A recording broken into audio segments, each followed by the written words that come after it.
is Rachel. Welcome back to my channel. If this is your first time seeing me, you should go back and check out the last 3 videos. Literally started posting maybe 2 days ago. Today, what's on my mind is dating related. I'm sure I'm not the only person who watches the Pop the Balloon series. I'm not going to put anyone from any of the Pop the Balloon versions in any of my videos because, one, I don't want no smoke. I'm just starting out, you know, I don't have the rights to any of that stuff. I'm going to talk on the general subject and how it depicts the dating scene, all the things that go through my mind when I'm watching these kind of shows. Anyone wondering, yes, I'm in my bathroom. I mentioned before about 1,000 times that I have a lot of kids. My moms know what we're talking about. Well, the best space you can get is in the bathroom. Let me make sure. Lock the door. But anyway, this was the place that had the best lighting. Not a whole lot of notes, freestyling and saying whatever's on my mind. Got me some juice. And these 5-hour energies because they are awesome. If you don't like Red Bulls, coffee, need to boost the energy, 5-hour energies do the job. That's the good thing about it. You can literally sip on it throughout the day. It'll give you a crash, but sidebar. Let me get to the elephant in the room. What are you, single mother with 4 kids? Obviously none of your relationships worked out. You ain't never been married. You ain't dating nobody right now and shouldn't be. What you gonna tell me about relationships? And what I say to that is sometimes having the worst experience or having the best experience of something can show you what you really want. It kind of puts your perspective in a place where, okay, now I know what I shouldn't or should accept. And just like if you've been in a really, really good relationship, you know what a bad one looks like. Take it or leave it. I think it's a good subject, and I just thought it was something interesting to talk about. So I thought I'd spark up a conversation. Hey guys, really quick. So when finishing this video, I realized it was way too long. So this video will be broken up into individual parts, each individual part being on a different subject, and I would post them as they are edited. Thank you.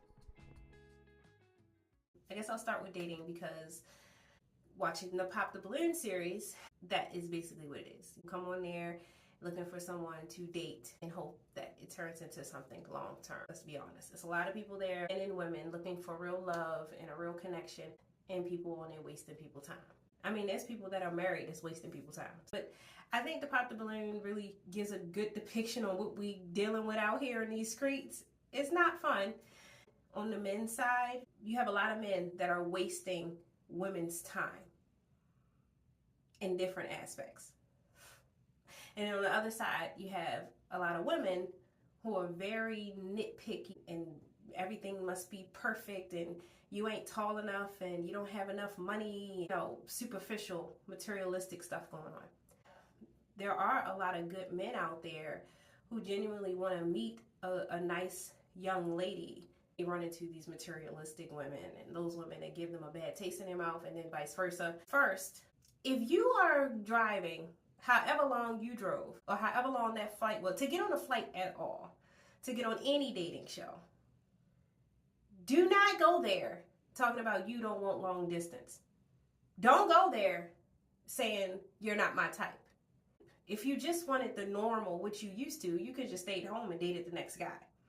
The whole point of putting yourself out there to that extent, pushing yourself to do something, obviously, I'm not going to say you're in a desperate state, but you're in a state where you're willing to go beyond to find someone, which means you have to go beyond your expectations. You have to go beyond your preferences. A lot of our list is stuff that's not even important.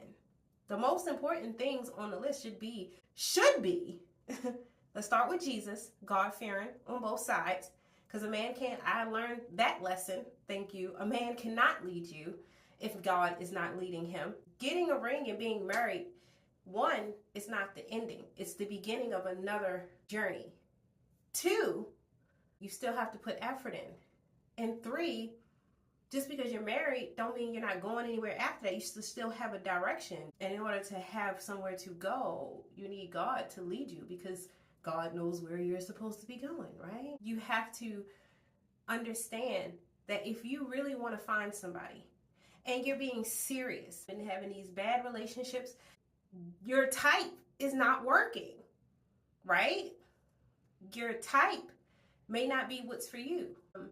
And another thing when dating, which men and women should do, especially men, because I believe the Bible says if a man finds a good woman or finds a woman or wife, he finds a good thing.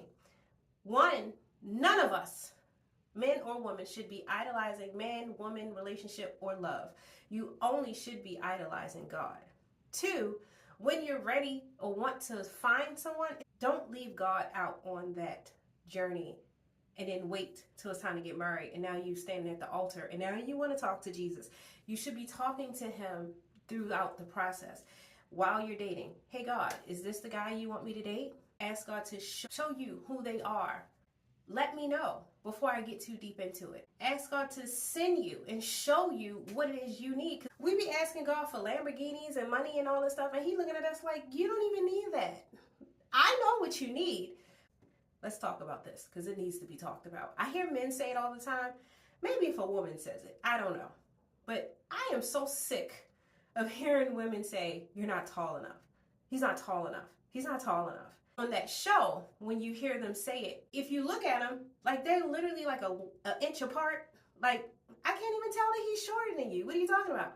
And the one girl was like, yeah, you're too short. And he's like, no, actually I'm taller. She's like, no. They stood next to each other and he was like slightly above her. And I'm like, he's still taller than you. Like, listen, women, let's be realistic. There's not a whole lot of Thors and Jason Momoas running around, okay? That is not realistic. There's a very small percentage of men who are 6 feet and taller, okay? Average height is below 6 feet. And let me tell you something. My ex was 6 feet. What does that tell you? Okay? We looking for 6 foot. I need him to be big enough to carry me like a baby. I need his arms bigger than both my legs. I need to feel like I'm being hugged by a bear. And then the dude is abusive, or the dude is selfish, or the dude is narcissistic. Why are we putting preferences ahead, those preferences ahead of a good man? You should never be saying to a man that you are too short if there's no other reason, good reason, that you don't actually like him. You're going to be saying that for a really long time. When you finally do find that guy who's 7.5 feet tall, he going to treat you like crap. And the short guy that you keep pushing to the side and saying he's too short, but he's actually a really nice guy, actually a really good guy, would give you the world, would love you right and give you the financial stuff that all of these women are looking for. But you looking at this guy because he looks like Jason Momoa. He big enough, he can lift the house. You want that dude. But this dude is knocking you upside your head. This dude has like 10 other girlfriends. But you wanted him so bad because he's tall. Make it make sense. And God is like, the guy that I actually have for you is only 5'6". Only 5'5". And if God picked him for you, I'm telling you now, he's going to be far beyond what you wish and wanted. Because when God gives you something, he's going to give you something good. He's not going to give you crap. That includes husbands, wives, things, whatever he blesses you with, what he has for you is going to be exactly for you. All of the stuff that God has intended for us individually, like most times we don't even like that same thing, because when God calls someone to do something, it's something that they actually don't want to do. They're not really good at. They're scared to do. The one thing that you're called to do is the one thing that you have challenges with. But God knows that's why you went through those challenges. So he's going to make you work with that while you over here trying to do this one thing that you find is really, really fun, but you're not good at it. That's not what you're even supposed to be doing. That's the same thing. You're looking for what you think looks good, and God is like, your thing is over there. Your man is over there. Drop all of these worldly ideals and trends and just ask God. Write a list of things I would want out of a husband. And don't make the whole list light skin, long hair, dreadlocks, 7 feet tall. He got to have a large bank account. I mean, things that really freaking matter, ma'am. Those things. Because those are the things that's going to make you or break you. Now, let me backtrack, because I know there's somebody like, ain't no struggle love. Been there, done that. Don't do struggle love. That's not what I'm saying. What I'm saying is, if he has a job and he has a goal and he's going places and doing things, however, he don't make $500,000 a year, that doesn't mean he's broke. That doesn't mean he doesn't have a plan. You have to consult with God, because he can tell you that. He's the only person who can see all of our hearts. There are men out here pretending to be ballers, and they ain't ballers. Isn't it a whole scam where guys are getting women and then taking their whole life savings, and then they walking around acting like they rich the whole time, and the women get with them because they thought they were rich in the first place, not knowing that he just stole the money he's showing off to you from the woman he just divorced last month. Money is not everything. Height is not everything. So let's get that out the way. There's a very small percentage of men walking around here 7.5 feet tall. Stop making that a deal breaker. And especially if you're going to go on a dating show, do you really think that whole line of men are going to be 7 feet tall? What do we see when we look at it? Majority of the men are below 6 feet. So every woman end up going down the line saying, too short, too short, too short, and wonder why the men are irritated. Because you're not even giving them a chance. And let one of the dudes walk out and say, I don't like her makeup. That all the women are popping. Pop, pop, pop, pop, pop. How dare he say he has a preference? You just said you don't like the whole line of men because they're short. Something they cannot change unless they go get surgery. Because apparently that's a thing now. You can take your makeup off. You refuse to, but you can take it off. He can't take his knees off and just get taller. His legs aren't like Pinocchio. So you don't want to be judged for your makeup and fakeness, but you want to judge them for being short, something they can't even control. You're calling them short, but they're not even short. They're just not 8 feet tall. Make it make sense. There's a woman out here that needs to hear that. And I don't care what you think about me. That's truth. You know how people say finding a good person is hard to find? Finding a good man is even harder to find. So finding a good man who's also 7 feet tall, you're looking for a freaking unicorn. So stop it. I digress. So when it comes to dating, I think being more open-minded on your preferences is a great thing. That doesn't mean dating everybody that knocks on your door. That doesn't mean dating people that you completely find unattractive. That doesn't mean any of that. But it just means don't give up on a person because you don't like their color pants that day. Because that is just so stupid. People can change their clothes. Talk to them. Have a conversation. Really learn about the person. And then even if you don't feel a spark at one, pray. This person is interested in me. Let me ask God what he thinks. And I'm going to look it up when I get the chance. I meant to look it up before the video. But I remember there's a story in the Bible about a man who God made him marry a prostitute. You never know who God has for you. It's just that simple. Pushing away people that could be good for you. And God's like, you just pushed away the man right there that's for you. And then by the time you realize how miserable you are with this 8.5 foot tall guy, because he got all the money and he got all the nice cars and he got all the suits and he's like big enough to carry you like a tiny little baby, you looking at the dude who was really nice to you and he's married to another young lady.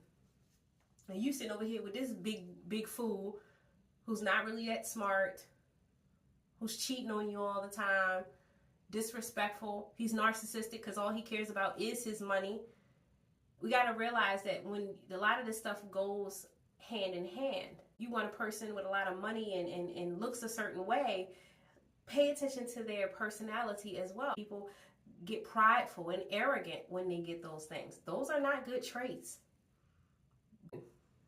Stop looking at people's pockets. My little old self, I ain't got much. You already know. If you don't know my story, like I said, go watch the other videos. I don't have much at all. I've had men ride up to me with really nice cars, and I'm walking down the street, and they thought that I would just be like, oh, he got a nice car, hey. I'm like, no, thank you. Have a nice day.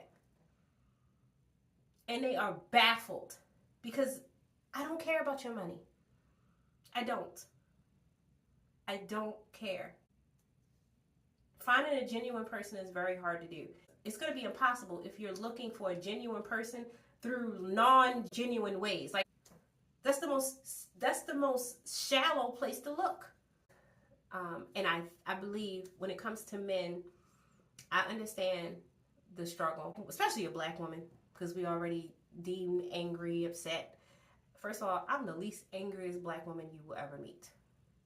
Okay, anyone who knows me will tell you she's the nicest person I've ever met. She's so sweet. And it's not phony. It's not an act. That's just who I am. I've accepted that. I'm a soft-hearted person. And while that has its disadvantages and it's caused me to be manipulated and slow to learn my worth, slow to be able to tell people no and take initiative and control over myself, I also wouldn't change it. I believe God gave me his heart for people and animals, and it feels good to be a genuine person and know that I can genuinely love and give people love and see people for their hearts and see right through them and see their hearts. Like my ex, for example, I could clearly see that he was hurt and bitter. I could clearly see that he was mad and you know, but as an empath, we like to try to fix people. I'm like, oh, well, if I love on him enough, I can love away the narcissism, right? No, that's not how it works. So being a person who is a little softer, I can understand from both sides how it can be difficult for men and how it can be difficult for women. But I am not bitter. I am not sitting around like, oh, men ain't crap. Let's be honest. A lot of them, let's say it, there's a big percentage of men that ain't, okay? And I know somebody on here looking at this is going to say, yeah, the men you date. And it's usually the men who say that is the one I'm talking about. The fact that you can't accept that there's a large percentage of men that still treats women like crap baffles me, because you know it, because you have friends who's cheating on their wives. You got friends who talk about women like crap. You got friends who may molest, rape, or do all sorts of things. Because I always say that being a crap man isn't just one thing. It's not just, oh, because I don't cheat, I'm a good guy. Well, I go to work, I'm a good guy. Oh, I don't cheat on my wife, I come home every day, I'm a good guy. But you go home and talk to her like crap. You don't help her with anything. She's in a relationship or married, but still feels like a single woman. You expect her to submit to you, but you don't do anything for her. Or you beat on her. You talk to her disrespectful. You're mean to your mother. Men, think of the last time you helped a woman that you saw out in public that needed help, and you helped her regardless of how she looked. Whether or not she had kids with her, think about it. And I know, because I was on the side of the road changing my tire in like 2, 3, 4 a.m. You know how many men rolled past me? I had 3 of my kids in the car.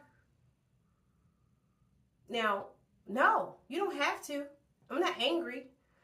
I'm just saying that there's a long spectrum that you can be on to be considered not a good guy. It's not just, oh, because I don't cheat. There's a lot of things that causes a man to be a piece of crap. Okay?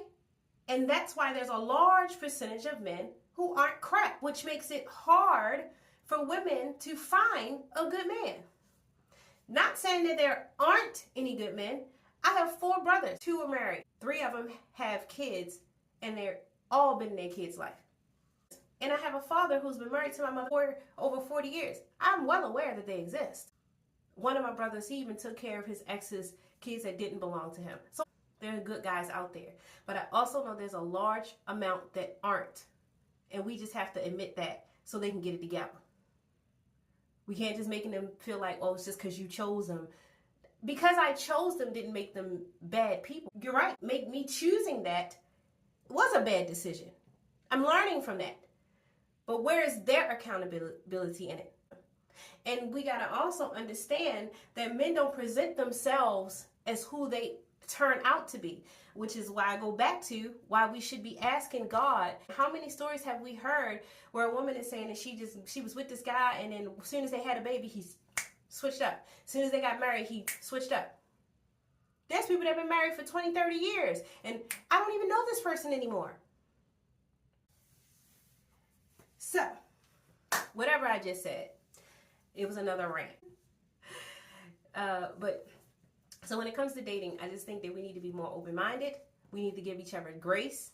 We need to be honest in the areas for women and men where we need to hold each other accountable. You know, women holding other women accountable, about women being nitpicky.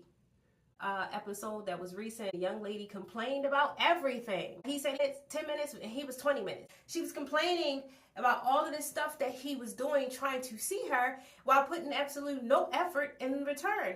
Why are you standing outside like a baby waiting for your parents? Why didn't you pick up the phone and say, hey, I'm standing out front, where you at? It's like meeting a man and expecting him to cross every T and dot every I. When you meet them, first of all, they dudes. They don't think like we do. They can't read our minds. I thought we knew that already. I thought we learned that a long time ago. Men cannot read your mind. Especially if y'all just met, he can't know who you are. If you ain't give him a chance to talk to you. And this guy was a really nice guy. I'm like, dang, I'll take his number. And I ain't even ready to be in no relationship. But I'll take his number. He was nice. That's one thing I can't stand, is to see a nice guy get treated like crap, because it's hard to find one. And she was complaining about everything. He couldn't do nothing right. And he didn't even have a chance to sit down and talk to this girl. She made all these assumptions about him just by, oh, I was waiting for 20 minutes. He said he was going to be 10 minutes. Told him she was going to meet him at the building. Meet him at the building? Who says that? How? That's not specific. What the building can be on the front side, the back side, the roof. Where in the building are you supposed to be meeting him? And if you got to the front, you didn't even tell him you was at the front. You just got there and stood there. Why didn't you just text him and say, hey, I'm out front now. You want me to come in? And then never even bothered to go in the restaurant, and then said, I ain't want to go there anyway. And then he said he already got me a drink. He don't even know what I drink, but you said you don't drink. Look, don't go on a date or to a dating show or to meet people if you're going in it with the assumption that something's going to be wrong. If you're going into it thinking, I can't wait for him to do something wrong, strike one, strike two, strike three, don't go. You have to be optimistic. Otherwise, because nobody's perfect. So if you're not going optimistic, you're going to find flaws, because people are flawed. And you're going to find every flawed excuse to not talk to people, and then you're going to look like the mean chick in the comment section. You know, she's hard to please, and you're going to want too much and over judgy. And all you had to do was like give the man a daggone chance. I mean, you weren't meeting up with Jesus. He's the only person that you will meet that's perfect. I feel like after you have been through some of the stuff that I've been through, let me get off my high horse, because what I've been through is a cakewalk what some women has been through now, because that's our past. That's what we went through. But if you still want love and you still want to get married, and I'm still in a place where I'm like, I could take it or leave it. The first time I ever got excited about marriage was when he fake proposed to me. We're going to say that, because he was never actually going to marry me. The proposal was so lackluster. So that was the first time I actually got excited about getting married. I bought a dress and everything. Now I'm in this place where I could take it or leave it. I'm totally happy by myself. I'm happy with myself. I love myself. I'm at peace with my past. I'm at peace with the people in my past. I don't know if they're at peace with me, but I am at peace. You know, I love my children. No matter how they got here, they are awesome kids. I might show one here and there. I know I'm definitely going to talk about them. They are great kids. I had no problems at them. I just have my kids, and Jesus. Every single woman is not laying in the bed wishing they had a wing next to them.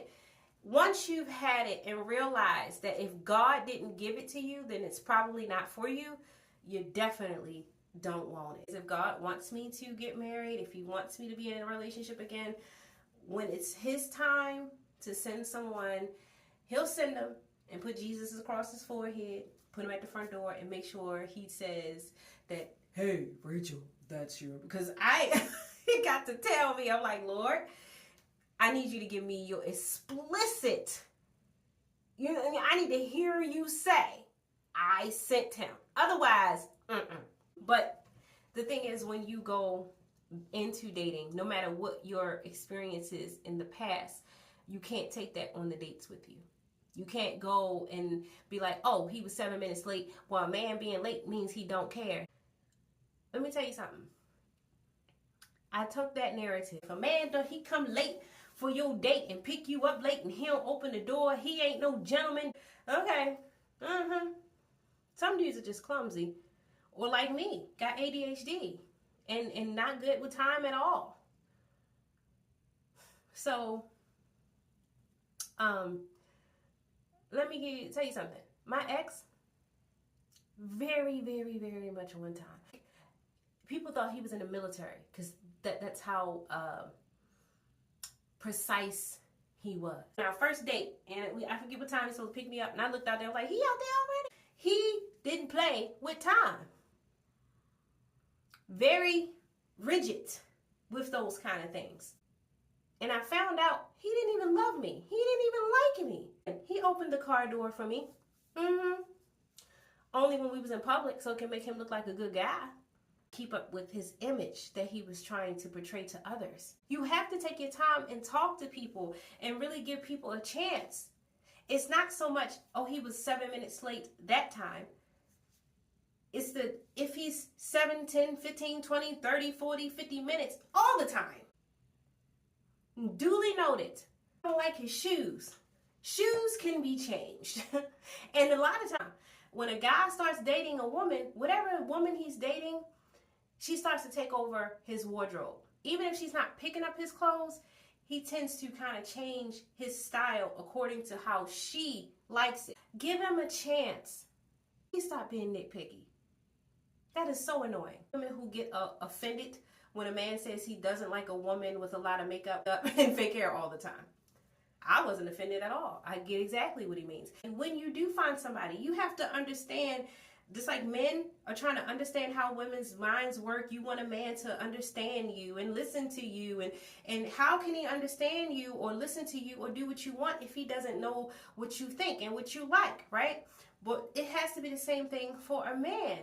You can't expect a man to just be like, oh, I'm going to wear my makeup and I'm going to wear all my fake hair and you going to have in there, don't you dare say nothing about it. But you can tell him that he's short. Or you don't like his shoes. Oh, he don't have enough money. Because that's a punch in the gut for dudes. And you know that. But you still say it. And then y'all get offended when they say that. But you have to think about it from a man's perspective. We in the TikTok and internet times. How many times have you seen a video of a person start out looking like a crackhead? They missing teeth. They look like 105 years old. They like 85 shades darker than me. And then by the end of the video, after they done all the contouring and all that makeup and putting all these different layers of makeup, buckets and buckets and buckets of makeup and eyelashes and wigs and new teeth and everything, now they look like J-Lo. Complexion and all. You don't think they see that? So for their perspective, it's not so much insulting you. What they're saying is they want to know what you look like as yourself, not as what you're trying to portray yourself as on the internet, who you actually are. And I feel like a lot of women are walking around here trying to look like a freaking filter. You can't be a filter in real life. And let me also say this. See, I got smoke for both sides. That whole contouring and everything that women are doing, you got it from drag queens. You're putting on your makeup like a man. And the reason they did that was because when drag queens will put makeup on, they use the contouring and stuff so they can make their faces look more feminine. You don't need that because you're already feminine. We doing too much. And stop saying that you're doing it for men, because you're not, because you're hearing majority of these men say, I don't like all the makeup and the hair. I'd rather a girl that's a little more natural. And then when they eat, they saying a little more natural. They're not saying you can't wear it at all. Nobody's like, I hate your face. It's not even being said that way. They're just saying, I'd rather be a little more natural. I want to see what you look like, what you really look like. And a whole lot of women be everybody's online like, how dare he? And I bet you he ain't got no hair and he's bald headed. But then you would talk about him if he got a toupee. But he's not supposed to be able to talk about you, and you got on 65 paint buckets of makeup. Make it make sense. Make it make sense. There's no compromising or understanding. It's like you expect the man to just accept you for whatever you got going on, and then you don't want to accept him for nothing. You don't want to give him no grace, no space for error. But he's like, you better not say nothing about my eyelashes just like the size of a bird wing. Like, really? What's wrong with that? All he's saying, if you stop taking it as an insult, all he's saying is he wants to be able to like your real face, not your fake face. That's not an insult. That's saying, oh baby, you think I'm pretty when I'm natural? That's more of a compliment than saying you're pretty with a bunch of stuff that makes you look pretty. And to me, I'm just saying, a lot of that stuff don't make you look prettier. People be looking like clowns. Y'all be having too much makeup on. I'm just sorry. Too many layers. They be thinking it make them look all extra. It just looks hot. It's not because I have anything against the makeup. I just don't really do it. And I've never been comfortable with it. The few times that I put makeup on back in the day, going to the clubs and trying to do stuff that other girls was doing, it was uncomfortable. I find myself accidentally wiping it off and accidentally wiping I'll wear eyelashes every so often. When I used to perform on stage, I would put eyelashes on. And I think those places, if you're an entertainer, those places are where all the makeup and all that stuff is allotted, because you're meant to entertain. You're supposed to look like a clown. But walking around every day with 85 different shades of makeup on your face all day is not really necessary. It's not. And that goes the same. BBLs and boobs and everything else. That stuff was not made for you to just play with your butt.